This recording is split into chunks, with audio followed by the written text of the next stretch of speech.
I thought I'd seen a lot of movies in the past with a lot of twists and turns, but this film really takes the cake of, you don't know what's going on next. And so as an actor on something like this, how prepared were you for the kind of challenges of storytelling and also kind of what is needed from you guys to make sure that this is happening?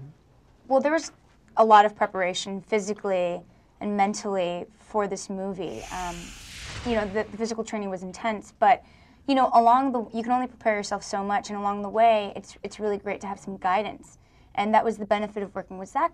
You know, he's the originator of this idea, so if we had any questions or anything like that, it was, you know, he was right there to pick and to kind of ask any question that you needed. So yeah, and it's kind of funny that the tagline of the film is "You will be unprepared," because I remember every day I kind of felt like I'm like, all right, I'm totally you know, I don't know what's going to come at me. Like I don't know what's going to happen. I know that I'm like sort of physically like really well prepared. I feel stronger than I've ever felt in my life. I feel like, you know, the bond between us girls was at a very beautiful, incredible point that I felt like we could go anywhere that the story demanded.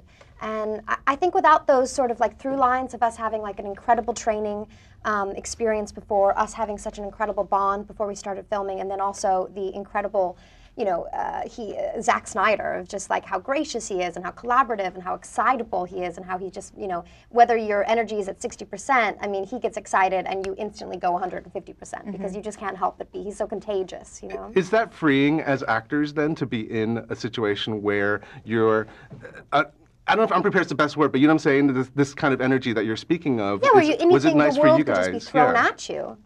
I think it's the ultimate, you know, when you feel like you have done all of your preparation, but you can kind of leave that at home and you can show up saying, like, each day is going to be a new adventure. And Vanessa, what was the experience like for you then?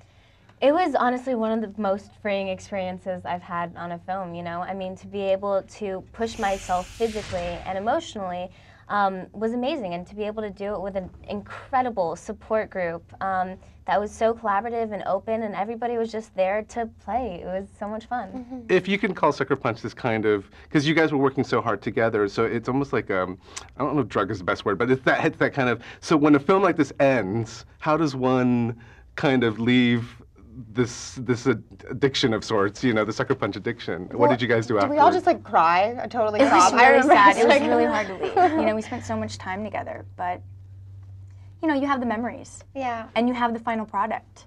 But it's kind of nice to kind of get together, you know, whether it's a junket or dinner or catching up. Like, I feel like the friendship is everlasting. Lifelong, for sure. And you know what we learned about, you know, our strengths and like what we, you know, like personal strengths and weaknesses in this film, like I'll carry that with me for the rest of my life, you know. So it was just it was a once in a lifetime opportunity, I think, for, you know, all of the actors involved.